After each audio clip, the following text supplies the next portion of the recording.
abantu kunajyaga mba mu buzima bufite agahinda gakabije nanjye nkaba mu buzima numva nakiyahura nkaba mu buzima mbese nkumva nahora ndi droge nkumva ahantu hose nkumva ntago nshobora kubaho ntafite akantu k'isindwe muri njye nkumva nanywa kugira ngo nsinzire ntuntera amabuye nawe wasanga byarakubayeho kandi nawe niba bitarakubaho ugende gake turi mu isi nkumva nabaho mu buzima mbese buraho nyine bw'ibyaha nkashakira amahoro mu kabari nkashakira amahoro aho hose mu tuntu n'utundi ariko hashima Yesu kuko ari we byiringiro byacu. Yohana yizandika ibice bitatu mu wacu bose uje kunyemeraho nago buka wiga ibirometero bingahe uraho ngaho nta ngingo nimwe yakurengera. Abantu benshi bari bagiye naguze ukuntu wakure mu gipira cyangwa se utagiraga n'uwo kwifubika abantu amateka naguze ukuntu mwavomaga mu birometero iyo yabigwa ariko tugeze kwa Yesu bambe aravuga ngo nzabagirira neza. Tugeze kwa Yesu aravuga ati yo mwari mupfuye nzabatabara mutuze. Tugeze kwa Yesu aravuga ati mwari mushize ariko nge ndumukiza. Tugeze kwa Yesu araduhumuriza. Ndabyibuka umunsi umwe ninje ahantu basenga nandi muri secondaire ya nyuma muri 6e secondaire. Twinjira ahantu basengaga muri Rajepura Imana igihe umugisha ibigo byemera abana gusenga. Ndinjira wow. Umukobwa umwe Valentina nkora nkuvuga ujye bihangana. Hajya mu mwuka yaratitiraga nyine cyane. Kukubera ubuzima bari banze ku ishuri bwo kwiyamiza nibera aho ngaho mfata stage abantu twiganye mujye munya mu commentaire. Jewe mvuga ibintu byabaye. Mfata stage nibona kubira ashaka kubyina n'abandi mfata stage nyine kandi ubwo namwe murabyumva amabumu yo ku mashuri igihe habaye ama spectacle ibigo byasohotse ibindi byaje like banzi ko ari uko kwanjye. Bafite ukuntu banze nyine ndagenda njaho ngaho njya gusenga nyine sinzi uko byari byije ngo nabwo n'ubuhamya. Valentina kimbona ariko n'Imana yambonye by the way. Nabaratitiya zaho ndati nduwiteka. Shaka Imana ivugiye muri Valentina ndayibura. Ati nzakugirira neza. Ikintu cyanyemeje ko Imana ivuganye nanjye. Nuko yambwiye ubuzima nabagamo gutubari mu vacances. Ndi gushaka utukoresho tw'ishuri agent de poche. Ndavuganisha n'ukuri ibi bintu nibyo pe murashaka kuba ari mu mwuka kuko ibintu namabanga nyangira ko nago abantu banzi niga nabagaho ubuzima butandukanye. Nabagaho ubuzima bwo gupretendinga. Kwishuri sinashaka ko ari umuntu umenya ko ari ikibazo ngira. Kuko ninjye muntu wabaga ndi ibirere meze ni. Ariko umuntu w'Imana arandondora arambwira ati ndi Imana nawe muri bura buzima mutubarobamo ushakisha. Ariko nzakugirira neza. Nzakubaka. Nzakugendesha amahanga uzamvugira. Nahatari mu gihugu tugiye no mu mahanga turi kuvuga Imana. Imana ikoze iby'imbaraga basha. Imana irakibirinduye ikimaraho Yesu we. Dusohotse igihugu turi kuvuga neza y'Imana. Bego ubuntu bw'Imana. Ntabyiringiro nabimwe nari mfite byuko uyu ndiwe none ahangaha nshobora no kuzamuka. Ikintu ndi kuvuga hano nikise. Ndi kuvuga tugeze kuri Yesu cyo twabonye. Nageze kwa Yesu mbona amahoro nkajya ndyama nkasinzira. Muri najyaga nanasinzira. Nkabanza nkitamo uranyumvisha. Nkitamo nkavuga ni reka ntare nyine njye horo njye swingi. Hahandi nyine numva ndakihumeka. Ariko hashima Imana inyuranye ibihe. Yahinduye ibihe. Yahinduye ibihe. Ayi Imana yahinduye ibihe. Wahinduye ibihe. Waratwibutse. Imana yahinduye ibihe. Wahinduye ibihe Mana we. Wahinduye ibihe. Imana yahinduye ibihe. Now Petero abwira Yesu aramubwira ngo nshingiye ku buzima tubonye turi hano turi kumwe nawe. Shingiye ku gaci ubu twagize kwa Yesu tugira agaciro. Shingiye ku cyizere tugize turi kumwe nawe. Ubu twagize kwa Yesu n'abantu batugirira icyizere. Shingiye ku byiza tubonye turi kumwe nawe. Twakuvaho tukajya. Kwari wowe ufite amagambo meza y'ubugingo. Kari wowe uduhumurije ntandi twari dutakaje ihumure. Kari wowe utubwiye ko uzaturengera mu gihe twari tubuze n'uburengezi. Kari wowe utubwiye ko uzadutabara mu gihe twari tubuze ubutabazi. Kari wowe utubwiye ko tuzi. Ubu twageze imbere ya Yesu aratubwira ngo ndabazi. Uzi imvugo y'Imana iranezeza. Ntabwo nshaka kwibagirwa umunsi umwe Imana yabwiraga ikintu gikomeye. Irambwira ngo mwana wanjye ndi inshuti yawe hafi na kure. Ari mu gitondo mu rukerera nk'ama saa 11:30. Nkicura. Ndi ku buriri gutya ntaranabishyira ubirenge hasi. Numva ijwi ryirangira. Mwana wanjye ndi inshuti yawe ya hafi na kure. Ndabyibuka nkaho byabaye ejo. Twageze imbere Imana twakiri humure. Hanyuma ndi kukubaza wowe. Urava kuri Yesu urajyaye. Hanze ko nta mikino ihari. Urashaka ngo kubebera ngo urashaka ko bakubebeza. Hanze nta mibebezi iriyo barakubomora. Ni hanze nta kintu kihari. Ngo ndashaka ngo nyine ngo ndashaka ke hanze nta kayazi hari. buri muntu wese aba agomba kwiyitaho, buri wese aba afite ibimuhangayikishije. Ngo ndashaka ngo abantu banyitaho, hanze ntawe wita ku wundi. Abantu baranutse, abantu bararakaye, hanze se ntidakwita. Buri wese ashaka kwiyitaho, buri wese niwe njyewe. Ukora abashaka kuzamuka, ushikura abashaka iterambere. Buri muntu wese ibyo areba nibye, bandi hirya ku ruhande. Ngo ndashaka ngo ngo ibintu ngo bizabarokore, ngo nabajangweri, ngo ntago ngo bigezweho. Nihe hari bigezweho? Niambie ukweli, ni wapi? Nihe? Ngo nyine ngo ibintu by'abarokore ngo ni ibintu by'ibitsutsu, ngo ni ibiturage, ngo wapi, ngo biriya bintu. None ujya kumva abantu ngo wapi mani, ngo biriya bintu. Niba hari ibintu bigezweho turi proud yabyo ni ibi ngibi. Ndakubwiza ukuri, hanze se hari icyaro ubutinganyi, hari kila kitu, ikintu cyose kibi kibaho. I'm after depression. Ngo twakuva tukajya hende kukubaza wowe urava kuri Yesu ujye ahubwo subayeho ubuhe buzima udafite Yesu. Aha ndi kukubwira iki? Niba uzi ko Yesu atari umwami n'umukiza w'ubugingo bwawe, ngwino umwakire. Hanyuma niba uzi neza ko Yesu ari umwami n'umukiza wawe, mwikomezeho. Abantu bafite ibibazo. Njyewe twajyaga tunywa inzoga, aha ndi hano kubikubwira, tukanywa kandi ubona n'umwana ibaze ndi mu masegonderi mu mavakansi nyine niho byo byose byabaga. Noneho urumva mu mavakansi mu tubari mu Gatenga aho ngaho twiruga twiruza nyenyeri yo hejuru, ukava uruba ari ubuzima bw'ibisope turaramo. Mukamuranzi mukobwa mwiza, utanamuzi utazi niyo yahimbiwe.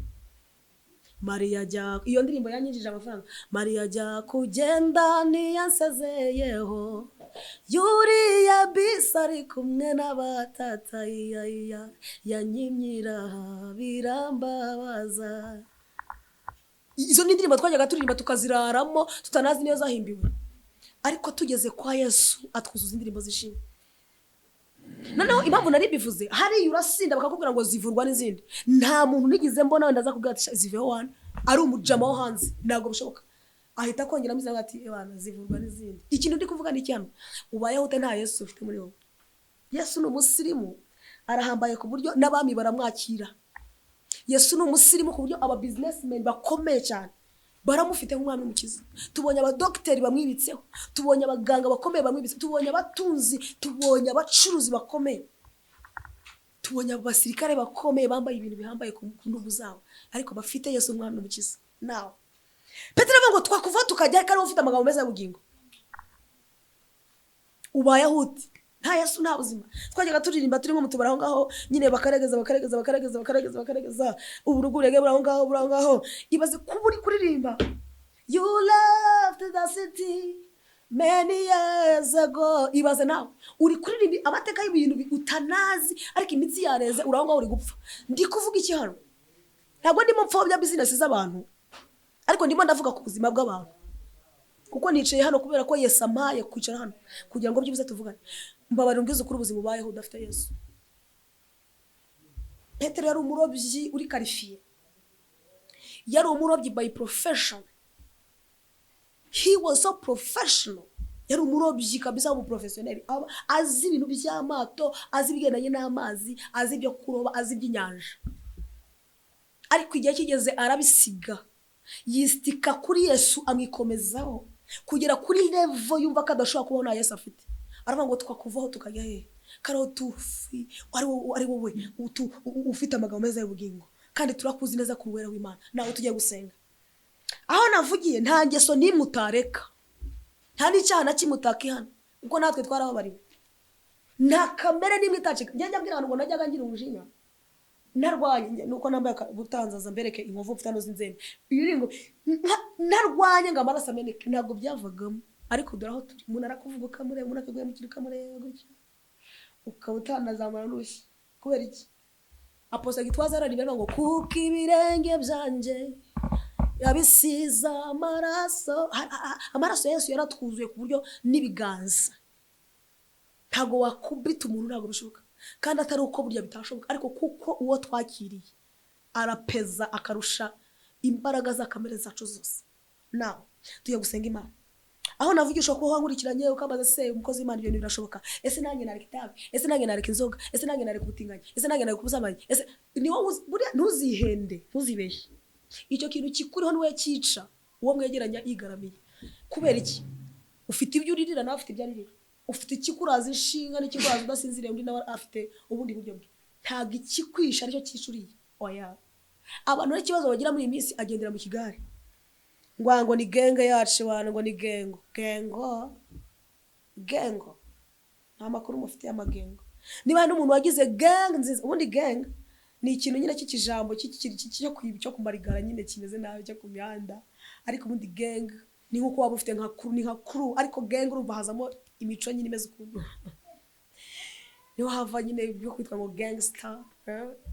Gang nyine ni ijambo, ni nka crew wenda mu buryo bwiza, kamvuga nk'igikunda ariko crew nziza wenda. Ariko gang yo haje mu bugenge. Amahoro y'Imana bane namwe, inshuti zacu, inshuti z'umusaraba, inshuti za Yesu. Hari korali nzi yitwa inshuti z'umwami, namwe ndabasuhuje aho muri mwese inshuti z'umwami. Simvuze mwe muba muri iyo korali, mvuze buri muntu wese. Inshuti z'umwami Yesu nazo zirahari, nayo ni korali. Inshuti za Yesu, abakunzi b'umusaraba mwese aho muri, yambi sana. Shalom to everyone. Amahoro y'Imana isumba byose abane namwe. Hari umuntu wambwiye ngo ariko ngo kubuje ngo uvuga ngo nk'umunyamakuru, none ngire nte inze mvuga nkandi ubwo nze nkubwira nti receive, nago ariyo mudu. Nyine mbambanje kubaha ikaze, mbambanje kubabwira ngo mukuri turabakunda, mbambanje kubabwira ngo muri beza, mbambanje kubabwira ngo murabe igikundiro mu maso y'Imana.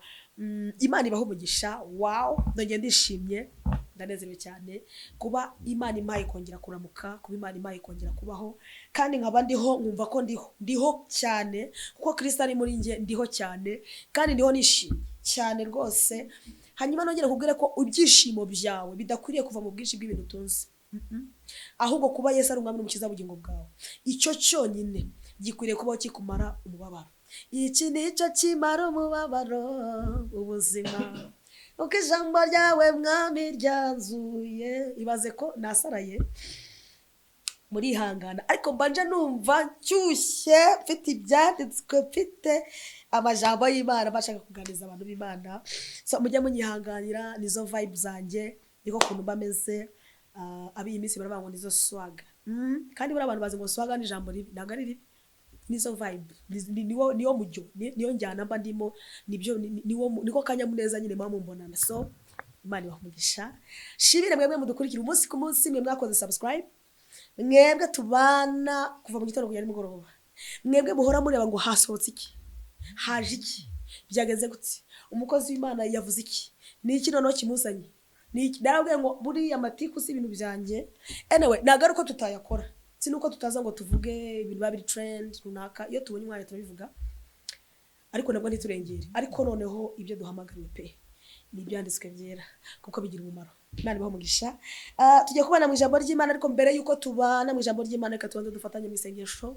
Birashoboka ko uri umukozi wo mu rugo, birashoboka ko uri umukozi uri muri office ahantu, birashoboka ko uri umukozi wikorera, birashoboka ko ahantu uri mbese muri make uri mu kazi, cyangwa se birashoboka ko uryamye, yego, birashoboka ko uri muri bisi, birashoboka ko uri ahantu hariho hose uri. Tugiye gufatanya mu isengesho gato cyane amasegonda, hanyuma twinjiye mu ijambo ry'Imana. Ariko ndi hano kukubaza ngo urava kuri Yesu urajya kuri nde? Naho ngaho tugiye kwicara, naho ngaho tugiye kuba turi, naho ngaho tugiye kuba turyamye, naho ngaho tugiye kuba turi kuganirira. Imana ibamugisha. Mana mu izina rya Yesu, izina rikuru, izina risumbye amazina yose, izina abadayimoni batinya, izina ryihariye, izina ryihagije, izina twahawe gukirizwamo, izina haleluya, izina ryiza, izina riryoshe, izina riruhura indushi. Turagushimiye mwami wacu, turakunezerewe. Tugiye kuba hano mu ijambo ryawe, dusabye imbaraga z'umwuka wera, kandi udushoboze utubashishe uyu munsi kuruta mbere mu izina rya Yesu, amen. Izina riryoshe riruhura indushi, rikamara imibabaro yose. Nimwumve mbabwire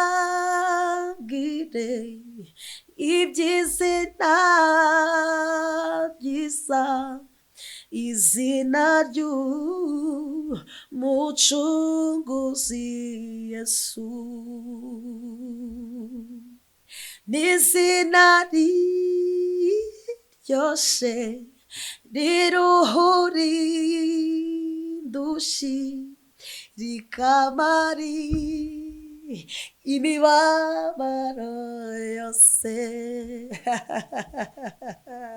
Imana ibamugisha. Nuko dutangiye turi mu mavuta, turi kuvuga ngo nta rindi zina ryiza ririho uretse izina rya Yesu. Umwanditsi umwe yaranditse aravuga ngo ni izina ryiza kuko ni umunara muremure abakiranutsi bihishamo bagakomera. Now ndi hano kukubaza ngo urava kuri Yesu urajya he? Urava kuri Yesu urabaho gute? Ubayeho ute se ahubwo udafite Yesu? Bite byawe nta Yesu? Ngira silogo, ngira ikintu nkora nkunda kuvuga cyane. Nkunda kuvuga ngo nta Yesu nta buzima, nta Mana nta mibereho. Nta Mana nta buzima, nta Yesu nta mibereho. Uko wabitwara kose ariko nta Yesu, no Jesus no life. Nta Yesu nta buzima. Icyo cyo iwanjye nuko nguko bimeze. Hanyuma ndi kukubaza wowe nkurikiye nunanga. Bite byawe? Bite urava kuri Yesu urajya he? Kariho ahantu honyine dukiriye, kariho ahantu tuboneye amahoro, kariho ahantu tuboneye agakiza, kariho ahantu tuboneye buri kintu cyose, kariho ahantu. Urava kuri Yesu urajya he? Bite byawe? Urava kuri Yesu, niho hantu kuri Yesu honyine. Niho hantu tuboneye ibyiringiro by'ubuzima. Niho hantu tuboneye iseko tugaseka. Niho hantu tuboneye ibyiza byose, kuri Yesu honyine. Niho hantu honyine dukiriye. Ku birenge bya Yesu niho natabariwe, amarira nazanye nagariyo natahanye. Wow, kuri Yesu honyine niho hantu honyine. Ibindi ntumbwire. Njya nkunda kubabwira anyway ku bantu wenda bambonye uyu munsi nitwa Sandrine Uwihoreye kuko birashoboka. Nkunda kuvuga cyane iyo mvuze kuri Yesu, sinyavuga kuri Yesu ntavuze ku buhamya bwanjye byibuzeho gato, kugira ngo byibuze nawe nkurikira wese uyu muntu uko aravuga kuri Yesu ukabona agiye ibirere bite bundi bitebye nawe. Yesu niwe mugabo duhuye muri iyi si nkihumeka, abasha kunyuzuza amahoro n'ibyishimo ntarabona ndigeze nanabona. Ndigeze mbwira abantu ukuntu najyaga mba mu buzima bufite agahinda gakabije nanjye, nkaba mu buzima numva nakiyahura, nkaba mu buzima mbese nkumva nahora ndi droge, nkumva ahantu hose nkumva ntago nshobora kubaho ntafite akantu k'isindwe muri njye, nkumva nanywa kugira ngo nsinzire. Ntuntera amabuye nawe wasanga byarakubayeho, kandi nawe niba bitarakubaho ugende gake, turi mu isi. Nkumva nabaho mu buzima mbese buraho nyine bw'ibyaha, nkashakira amahoro mu kabari, nkashakira amahoro aho hose mu tuntu n'utundi. Ariko hashima Yesu kuko ari we byiringiro byacu. Yohana yizandika ibice 3:16 aravuga ngo kuko Imana yakunze abantu bari mu isi cyane byatumye itanga umwana we w'ikinege kugira ngo umuntu wese umwizera. Ntabwo yigize arobanura, Imana ntabwo yigize arobanura, kugira ngo umuntu wese umwizera, abo mugufa muremure, abo muzungu, abo mwirabure, abo ukize, abo ukennye, abo wize, abo utaruzi, buri muntu wese, haleluya, kugira ngo umwizere wese atarimbuka ahubwo ahabwe ubugingo buhoraho. Twari dupfuye tuzize ibyaha n'ibicumuro.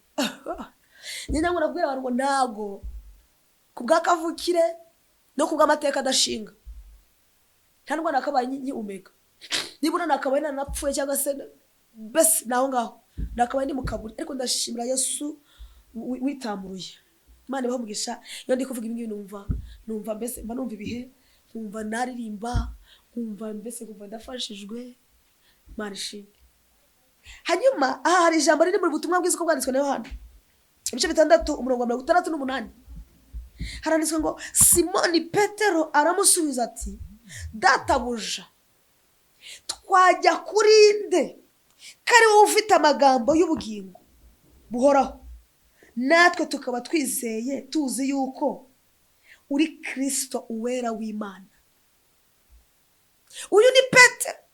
Iyo ndi kuvuga ku mavuta ya Petero ndapfa nkazuka mu kindi gice.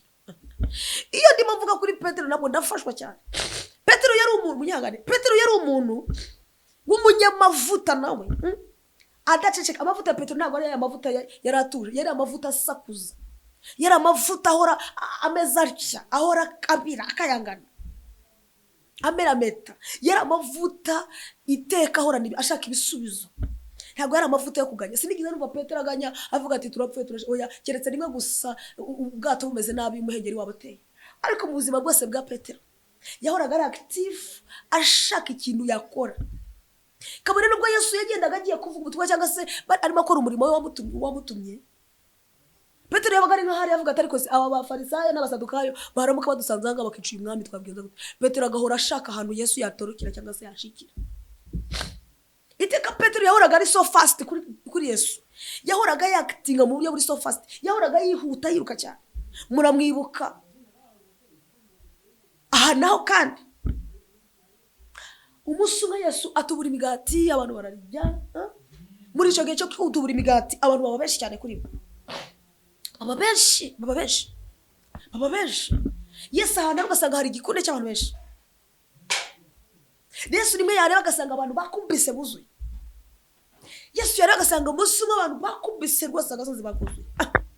Bukeye atatubuye abantu bagenda kubera bahoranaga iby'Imana bavuga reka tumukurikire, wasanga n'uyu munsi ari gutubura imigati. Reka tumukurikire basanga n'uyu munsi ari ikintu umuntu wamukurikiraga yumva ko hari ikintu yumva ko hari ikintu Yesu ari bukore ku buzima bwe. Bikaza kuza kurangira ya migati Yesu adatubuye. Uko yatubuye rimwe haza abantu 5,000 abagabo, abagore batarimo n'abana. Haboneka intonga 12 baratoraguriza ubuvungukira bwuzura intonga 12. Nawe imagine toi icyo kintu kingana gutyo. Abantu barasara bati wow, hehe n'inzara, hehe n'ubukene. N'uyu munsi abantu baje kwa Yesu bazi ngo biranagana.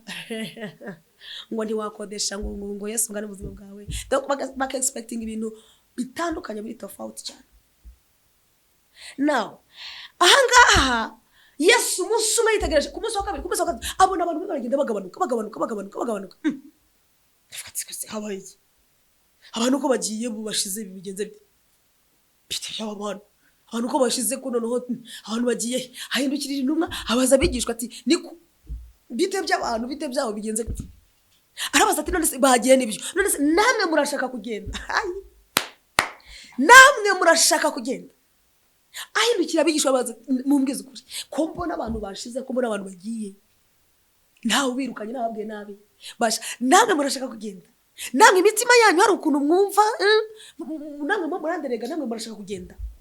Biza kuza kurangira Petero himself amurebye mu maso. Imana ishimwe kuko abantu bameze nka Petero bahora ndihishurirwa buri gihe, bahora iteka bumva amavuta yazamutse, bahora bafite ishurirwa. Petero aravuga ati no, twebwe nta hantu dufite ho kujya. Nta hantu dufite ho kujya. Suko tutagenda ariko turagenda tugiye kurindi, turagenda tugiye he? Suko tutabona aho tujya natwe kuburudikira ngo dusanyuke ubuzima bugumeho nyine tujye muri ambiance tuburudike tubeho, ariko se turagenda dusanza iki? Suko tutagenda ngo dusubire ko, ariko se turasanga iki kwa ari wowe. Mana ishimwe twakuvaho tukajya he? Turakuvaho dusubire kujya gufata inshundura, turakuvaho tusubire mu rupfu, turakuvaho dusubire mu muruho, twakuvaho tukajya he? Wowe unkurikiye ndo ndakubaza ngo urava kuri Yesu urajya kuri nde? Urankurikiye none aha urava kuri Yesu urajya he? Urava kuri Yesu subiza inyuma imyaka 5 ku buzima bwawe ishize, urebe uko uyu munsi niba ariko wasaga. Zanze bikuze Yesu yakoze iby'imbaraga. Reka none mvuga iki kintu, niba nta etage ufite ariko Yesu yakuvanye muri nyabigizi wanyu. Reka mvuga iki kintu, niba nta nizahabaye Yesu yahinduye amateka yakuvanye mu mvunja. Ejo bundi naho zintekereza ndavuga mana, uziko abantu bibagiwe, uziko twabaye neza abanyamahanga ku rwego umuntu avuga ngo umwumbati ni iki? Umuntu neza akabati umwumbati kuba nashaka no kuvuga neza. Abantu bibagiwe ejo bundi imvunja ziri mu birenge by'abantu, abantu barwaye imvunja badashaka gukandagira, baguhanduraga ku bitamo ibisogororo bakakwirukansa uruhira rwose. Abantu baribagiwe. Ariko cungu ugeze kwa Yesu, twageze kwa Yesu atwigisha kwambara abasha, twageze kwa Yesu atwigisha kurya no kurya. Bura kwa Yesu twarabyize. Wasangaga abantu bare discipline barya bavuga, umuntu akabari kuvuga arimo ararya ariko arimo no kuvuga ibicanjwe bitanu bitakara mwihangane. Ariko tugeze kwa Yesu tumenya ngo niba ari ukurya ariko tumenya ko buri kintu cyose kigira igihe cyacu, niko umwandisi yavuze mubwiriza. Abantu benshi barabantu babavetera baraho hasi bose uje kunyemeraho nago buka wiga ibirometero bingahe uraho ngaho nta ngingo nimwe yakurengera. Abantu benshi bari bagiye naguze ukuntu wakure mu gipira cyangwa se utagiraga no kwifubika. Abantu amateka naguze ukuntu mwavomaga mu birometero iyo yabigwa. Ariko tugeze kwa Yesu bambe aravuga ngo nzabagirira neza. Tugeze kwa Yesu araturaravuga ati yo mwari mupfuye nzabatabara mutuze. tugeze kwa Yesu aravuga ati mwari mushize ariko njye ndi umukiza. Tugeze kwa Yesu araduhumuriza. Njya byibuka umunsi umwe ninje ahantu basenga nandi muri secondaire ya nyuma muri 6e secondaire. Twinjira ahantu basengaga muri Rajepura, Imana igihe umugisha ibigo byemera abana gusenga. Ndinjira, wow, umukobwa umwe Valentine nkora nkuvuga ujye bihangana hajya mu mwuka yaratitiraga nyine cyane kubera ubuzima bari banze ku ishuri bwo kwiyamiza, nibera aho ngaho mfata stage, abantu twiganye mujye munya mu commentaire je bavuga ibintu byabaye, mfata stage nibona kubi nashaka kubyina n'abandi, mfata stage yanjye nyine. Kandi ubwo namwe murabyumva amabumu yo ku mashuri igihe abaye ama spectacle, ibigo byasohotse ibindi byaje like banzi ko ari uko kwanjye bafite ukuntu banze nyine ndagenda njyaho ngaho njya gusenga nyine sinzi uko byari byije ngo nabwo n'ubuhamya. Valentine akimbona ariko n'Imana yambonye by the way. Nabaratitiya zaho ndati nduwiteka. Shaka Imana ivugiye muri Valentine ndayibura. Ati nzakugirira neza. Ikintu cyanyemeje ko ari Imana ivuganye nanjye. Nuko yambwiye ubuzima nabagamo gutubari mu vacances. Ndi gushaka utukoresho tw'ishuri aja de poche. Ndavuga nukuri ibi bintu nibyo pe murashaka kuba ari mu mwuka kuko ibi bintu namabanga nyangira ko ntago abantu banzi niga nabagaho ubuzima butandukanye. Nabagaho ubuzima bwo gupretendinga. Kwishuri sinashaka ko ari umuntu umenya ko ari ikibazo ngira. Kuko ninjye muntu wabaga ndi ibirere meze ni. Ariko umuntu w'Imana arandondora arambwira ati ndi Imana nawe muri bura buzima mutubara bamo ushakisha. Ariko nzakugirira neza. Nzakubaka. Nzakugendesha amahanga uzamvugira. Nahatari mu gihugu tugiye no mu mahanga turi kuvuga Imana. Imana ikoze iby'imbaraga basha. Imana irakibirinduye ikimaraho. Yesu we. Dusohotse igihugu turi kuvuga neza y'Imana. Bega ubuntu bw'Imana. Nta byiringiro na bimwe nari mfite byuko uyu ndiwe none ahangaha nshobora no kuzamuka. Ikintu ndi kuvuga hano nikisi. Ndi kuvuga tugeze kuri Yesu icyo twabonye. Nageze kwa Yesu mbona amahoro nkajya ndyama nkasinzira. Muri najyaga nanasinzira. Nkabanza nkitamo uranyumvisha. Nkitamo nkavuga nireka ntare nyine njye horo njye swingi. Hahandi nyine numva ndakihumeka. Ariko hashima Imana inyuranye ibihe. Yahinduye ibihe. Yahinduye ibihe. Ayi Imana yahinduye ibihe. Wahinduye ibihe. Waratwibutse. Imana yahinduye ibihe. Wahinduye ibihe Mana we.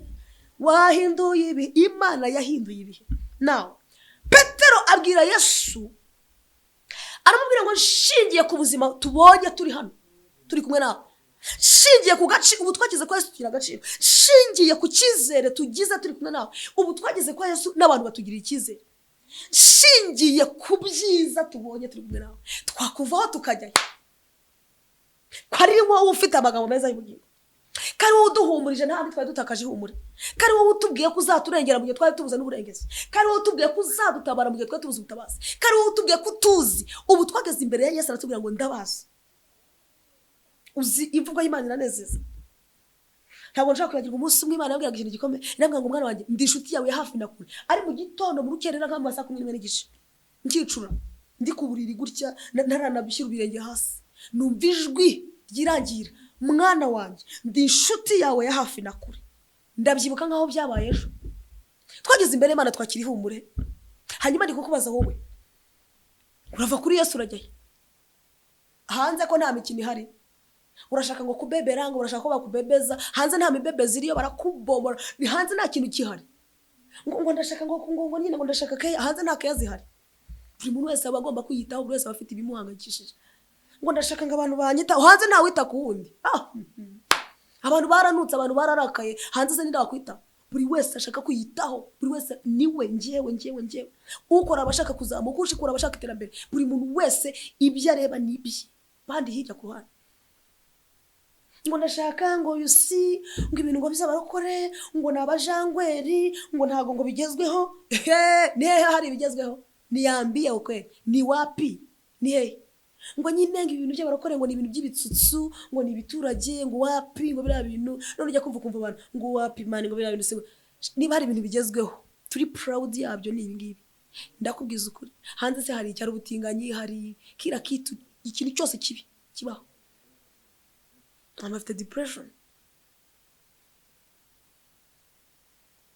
Petero aravuga ngo twakuva tukajya he ndekukubaza wowe urava kuri Yesu ujye ahubwo se ubayeho ubuhe buzima udafite Yesu aha ndi kukubwira iki niba uzi ko Yesu atari umwami n'umukiza w'ubugingo bwawe ngwino umwakire hanyuma niba uzi neza ko Yesu ari umwami n'umukiza wawe mwikomezeho abantu bafite ibibazo njyewe twajyaga tunywa inzoga aha ndi hano kubikubwira tukanywa kandi ngo n'umwana ibaze ndi mu masegonderi mu mavakanse nyine niho byo byose byabaga noneho urumva mu mavakanse mu tubari mu gatenga aho ngaho twiruga twiruza nyenyeri yo hejuru ukava urumva ari ubuzima bw'ibisope turaramo Mukamurenzi mukobwa mwiza utanamuzi utazi niyo yahimbiwe Maria jya iyo ndirimbo yanyinjije amafaranga Maria jya kugenda ntiyansezeyeho Yuriya bisari kumwe n'abatata yanyimyira birambabaza izo ndirimbo twajyaga turirimba tukaziraramo tutanazi niyo zahimbiwe ariko tugeze kwa Yesu atwuzuza indirimbo zishimye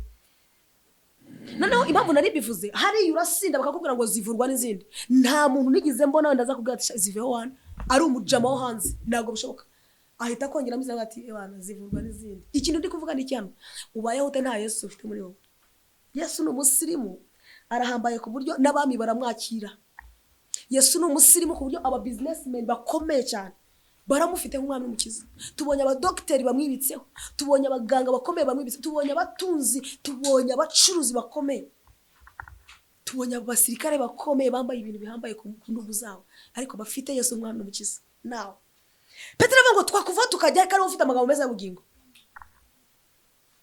ubayeho ute nta Yesu nta buzima twajyaga turirimba turimo mutubara aho ngaho nyine bakaregeza uburugurege buri aho ngaho ibaze kuba uri kuririmba you left the city many years ago ibaze nawe uri kuririmba amateka y'ibintu utanazi ariko imitsi yareze uri aho ngaho uri gupfa ndi kuvuga iki hano ntabwo ndimo mpfobya business z'abantu ariko ndimo ndavuga ku buzima bw'abantu kuko nicaye hano kubera ko Yesu amaye kwicara hano kugira ngo byibuze tuvugane mbabara ungize ukuri ubuzima ubayeho udafite Yesu